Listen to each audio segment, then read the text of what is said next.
Greetings, Titans. Welcome to the big picture. I'm Dave. Welcome to Dave Takes It On. I pit my onboard Tesla route planner against the top 3 apps available today and reveal how some of the biggest players in the market are letting down EV drivers while having the audacity to charge for their services.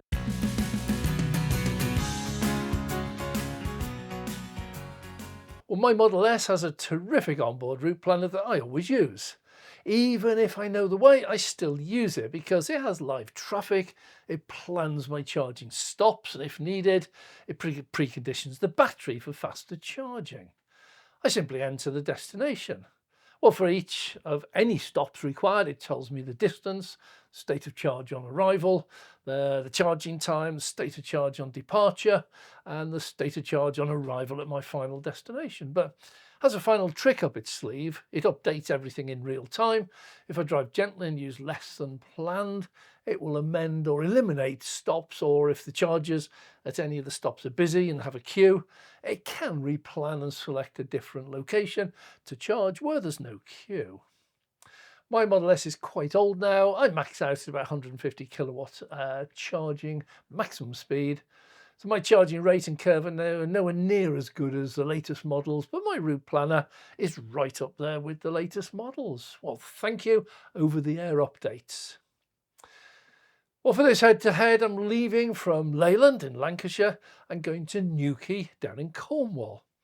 I enter the destination Newquay. Distance shows 346 miles and 2 stops required for charging. First stop it shows is Gloucester Services on the M5, which I would normally not choose. Bristol is only a short distance further on, with much cheaper charging on offer. I'm given a charging time of 50 minutes, so I'd normally adjust my departure time so Bristol or Gloucester are reached round about lunchtime. This also gives me the cheaper off-peak rates. Well, the second stop is shown at Lifton in Devon, arriving with 14% state of charge, but only needing 15 minutes there. Again, from experience of travelling this route many times, if I stretch the first stop out a little bit by an additional 35 mile, I can get down to Bristol, then the second stop will disappear. It just won't be needed when I set off, making that actually a single stop journey. But here, I'm following the recommended route from the onboard planner. So the official route shows 2 stops, 65 minutes total charging time, and total journey time 6 hours 35 minutes to my destination. Now, just for all you EV critics, I know in theory, in any ICE car, you can do the trip on a single leg. Not all can, by the way. And at a constant 70 mile an hour with 350 mile to go, the best time would be 5 hours dead. But realistically, you'll never average 70 mile an hour for 5 hours straight. So in the real world, it'll always be nearer 60 mile an hour, which is what pretty much all sat-navs default to, making the journey something just under 6 hours. But that is way beyond my bladder and my creaking back range. I would be stopping anyway, at least once, probably twice, and one of them for a longer stop to eat. Even if I was in a Model 3 or Y long range, which could make it in one go. I never would. Well, for my 8-year-old EV, it's still a reasonable result. That's interesting to note. If you use the Tesla route planner on the website, I can't select my Model S, it's far too old, so I select the lowest range of any of the current models, the Model Y standard range, 267 miles, pretty close. It offers still 2 stops. First one at Hilton Park on the M6, the second one at Lifton again. 60 minutes total charging time. Most other Tesla models show they can do the journey with just a single stop of no more than 30 minutes. The website recommend a 2-stop plan, takes a total journey time of 6 hours 30 minutes. So first result, which is surprising, my 8-year-old Model S takes 6 hours 35. A brand new Model Y long range, according to this, takes 6 hours 30. Well, I never used any other route planners. I've always used mine. It does everything I need it to. The only feature lacking is being able to select the stops based on the cheapest price. See, Tesla superchargers charge different rates at different locations and have different peak and off-peak rates. It would be good on a long journey to be able to select only the cheapest chargers en route and to time those to stop so it's outside of the peak hours. That's generally between 4 and 8 p.m. Elon, are you listening? So are any of the third-party apps any better or even as good? Well, there's plenty of choice out there, and some of you may disagree with my final choice, but I've chosen a better route planner, Octopus Electroverse and Wattsup. Before any of you complain, keep watching because I do actually check out a couple of others. Well, I'm going to start with a better route planner. You can get this on a download app. It's also available online. I can watch it on my main computer. And so I can pre-plan an awful lot or set it all up on the big computer screen. Well, setup's really easy. This is very simple to use. You choose your EV, you choose your home location or allow it to find it for you, and you're ready to go. There's also a wide choice of parameters and options. You can adjust your average speed, arrival, state of charge, weather, everything else. It's all quite easy, but I've left most of them in default.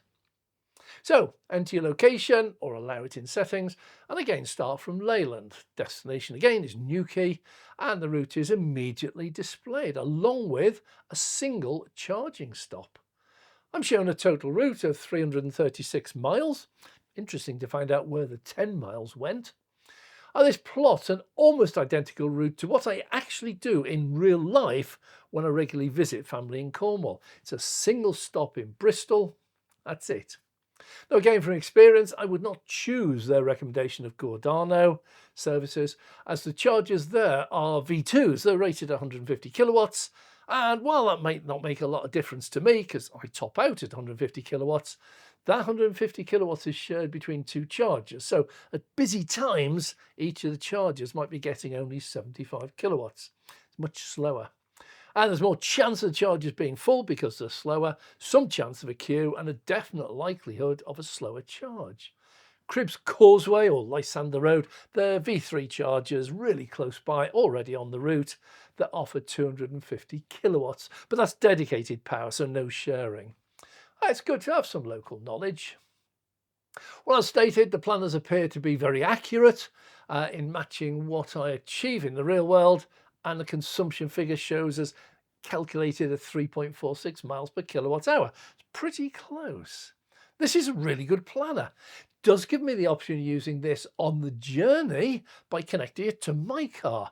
Single click is all that's required, and it claims to be able to do it using live data direct from the Tesla app and the onboard computer. I'm going to test this out on a real trip soon. For now, this is the theoretical comparison, but it scores very highly. It has all you could want. It's got an awful lot more. It's really easy to use. I'm not sure many will ever use all of the features, but they're there anyway. Highly recommended. Well, my second choice is Octopus Electroverse. I'm with Octopus for my home charging, cheap overnight rate, so this is a logical choice for me and probably many of you. The opening screen does not offer such a simple, easy to follow layout. It's not bad, but a better route planner is much clearer. First button allows for the options. It shows my exact model, but the default setting for chargers is not Tesla superchargers, despite knowing that I do have a Tesla. That needs to be adjusted manually. On the plus side, it knows the state of charge I'm starting with, because it charged my car up last night. So for this test, I manually adjust it 90% departure, 10% state of charge on arrival. So all are equal in this test. And it chooses 3 stops, the only app to do so. One is Instavolt, 85 pence, and 2 are at Ionity at 74 pence, but they are discounted to 68 pence with the Electroverse card. Neither is anywhere near the really cheap rates found at Tesla superchargers, around about 30 or 40p. Well, there's a nice touch in that I can send my route via Google Maps direct to my Tesla, so it's loaded as default before I even get in it. But here I need to modify the filters to select only Tesla chargers, then recalculate the route, and the picture changes. For the worse! I selected Tesla only superchargers as default, and the new route now shows just 2 stops, both Instavolt. One is a 160 kilowatt charger. The maximum that Instavolt offers, 85 pence a kilowatt hour. The other is a 120 kilowatt charger at 85 pence. And I have a 350 kilowatt plus option selected. So why is it insisting on Instavolt? Also, if I select CCS option in the plug type, which my car has via an adapter, it blanks out the car totally and returns to recommending Instavolt. But is Instavolt also CCS2? Obviously. This is very poor. I cannot select only Tesla. It chooses Instavolt every time, nor is Tesla partnered with Electroverse, so I can choose it that way. This, to me, as a Tesla owner, is a total waste of time. If I was a non-Tesla owner, I wouldn't use this, as there are no filters for price. It seems it will always offer Instavolt, almost as if Instavolt paid them to put their really low power but very expensive chargers at the very top of the list. I hate to be recommended what are obviously chargers which are paying to be promoted. I'll waste no more time on this app and can only suggest you do the same. By the way, I know that many of you regular viewers are not yet subscribed. Please do so. It is free. It makes such a difference to a young channel in the YouTube algorithm. Well, Wattsup is not available as an app for use on my Mac main computer, nor as a website map, but it is on my iPhone and iPad. I hate working on tiny little smartphone screens. I prefer to investigate and research on a larger screen and only use the smartphone if I have to out on the road. It's just me. Once again, the interface is not as simple and clear to use, but after a few clicks, I hit my first block. Many features that I expect are only available if you subscribe. And here, subscribe actually means pay £2.99 a month to use the route planner fully. Well, that does now open up some really good filters, like you can select by price. I'm definitely not going to be paying for something that I can get for free elsewhere. Most EV owners will have Google Maps or Apple CarPlay, Android Auto on their phones for free. But let's keep going, delve a little bit deeper. It gains a brownie point for allowing me to select my Model S with CCS adapter. Well done. But the displayed picture is just an absolute icon salad. The route is shown just as a line with every single charger logo along the route displayed. It reads 338 miles and 5 hours 42 minutes. Well, this is the first one that does not calculate where and when to charge, nor for how long. So the 5 hours 42 minutes is the actual journey time as a single non-stop run. Not far off my guess of just under 6 hours. But if I hit the overview button expecting better things, it starts calculated, takes absolutely ages, then simply displays a table list of every single charger along the route. No prices, no power ratings. This is absolutely useless. So I hit start, hoping something else happens. Nothing much happens. There's no optimum route, there's no expected range or where I need to stop, no attempt at any real route planning, just a picture of the UK showing every charger along the route, and there are hundreds of them. Now I'm beginning to think it's me. Am I not using this properly? But to me, this one is worse than useless. It knows my EV, but it does nothing to route plan. Merely displays the route and all the chargers along that route. This is a total waste of space. And at this stage, I am getting fed up with failure.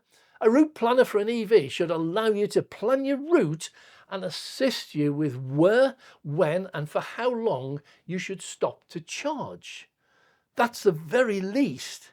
It should assist you by offering the best routes and the best charging experience, preferably with the shortest time. It ideally would allow a lot of personalization so that you can fine-tune it to your specific needs. Now, if anyone else out there is finding all of these features that I'm missing, or they're getting better results than me, please tell me how to do it in the comments below. Please let me know what I'm doing wrong. To me, the way I've used it, it's absolutely useless. End of Wattsup review. Well, having dismissed and totally rejected 2 of the 3 I chose for review, did have a quick look at Google and Zapmap offerings for route and charger planning, and only Zapmap made me want to find out more. It listed my Model S, good points for that, and got the range as 301 WLTP, spot on, 248 real world, pretty much spot on. I tried to save my settings, but guess what? Yeah, the feature is not available on my current subscription, i.e. free. The upgrade is £2.99 a month. I won't be doing that. The free version allows me to select a charging stop on the route, but it's a manual selection, just gives me a choice. I have to select which one I want to use. It doesn't tell me anything about charging time or anything. It does this time show Tesla superchargers, and the route it shows is actually what I do on my many trips down to Cornwall, single stop in Bristol. It asks me if I want to select a route plan, i.e. Apple CarPlay, which I don't use, but it's interesting in that I quote here, "With Zapmap Premium, the paid version, I can view the route plan on the in-car display and link out to a navigation app for directions." Oh, sounds very complicated. My car app, Apple Play, CarPlay, and a Zapmap app, and still needing a navigation map? No thanks. Well, my conclusion, while many EVs will be used purely locally on regular commuting trips where not even sat-nav is needed, I seriously feel sorry for anyone who didn't choose an EV with a really good top-notch route planner and charger planner built into your onboard EV display. Having to use a smartphone with a 4-inch screen in a wobbly phone holder alongside your 8, 10 or 15-inch main display sucks. But if you're forced to do so, then the only one that I can highly recommend is a better route planner. This one is highly recommended. The others do not even get a recommend, and 3 get an avoid at all costs. Well, I've not yet used it on an actual drive. I will be doing that soon, and I'm interested to see how it integrates with my EV, purely for the experience so I can advise my Titans how I got on. For me, it's quite likely that it offers an awful lot more than my onboard planner. But I find that's a bit like buying a new washing machine, which I did recently. The salesman told me this particular model has 349 different programs, can optimize water usage, detergent usage, and it can send me updates on progress via an app to my smartphone while it's working, and give me a final alert when it finishes.